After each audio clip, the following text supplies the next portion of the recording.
মানে বনভোজৰ বতৰ।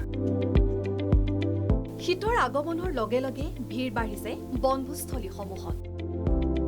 শীতৰ সেমেকা বতৰত কোনোৱে লৈছে বনভোজৰ আনন্দ, আন কোনোৱে লৈছে সমূহীয়া মৎস্য চিকাৰৰ আনন্দ। প্ৰচণ্ড শীতৰ হাড় কঁপোৱা জাৰক নেওচি পানীত নামিছে পুৰুষ মহিলা যুৱক যুৱতী। জাল জুলুকি জাকৈ পলৰে মাছ ধৰাৰ আনন্দ। শ'ল বৰালি মাগুৰ পুঠি খলিহনা ৰৌ ভকুৱা পাভৰে ভৰিছে খালৈ। ওদালগুৰিৰ ভেৰগাঁৱৰ নাচনশালী ডিংটাং পাৰত আনন্দৰ কিৰিলি। শুকাবলৈ ধৰা বিলত গাঁওবাসীৰ সমূহীয়া মাছ ধৰা পৰ্ব।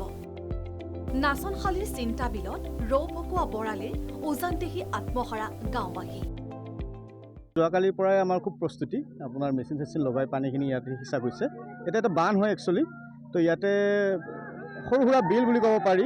তো আমাৰ গাঁৱৰ সমূহ ডেকা বুঢ়া গাভৰু সকলোৱে লগ লাগি আজি আমাৰ মৎস্য চিকাৰ কাৰ্যসূচী হৈ আছে। তো খুব ভাল লাগি আছে, মনটো বৰ আনন্দ।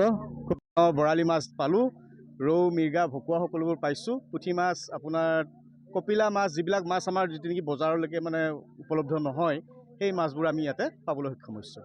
কোনোজনে আকৌ ডাঙৰ মাছ এৰি ধৰিছে পুঠি খলিহনা। প্ৰচণ্ড শীতকো নেওচি পানীত নামি তামোল পাণৰ জুতি লৈ মাছ ধৰাৰ আনন্দ সুকীয়া। নাচনশালীৰ ডিংডাং পাৰৰ ৰাইজে সমূহীয়াকৈ মাছ ধৰা পৰম্পৰাই দেখুৱাইছে সম্প্ৰীতিৰ অনন্য নিদৰ্শন। ভেৰগাঁৱৰ পৰা পৱন নাথ, প্ৰাগ নিউজ।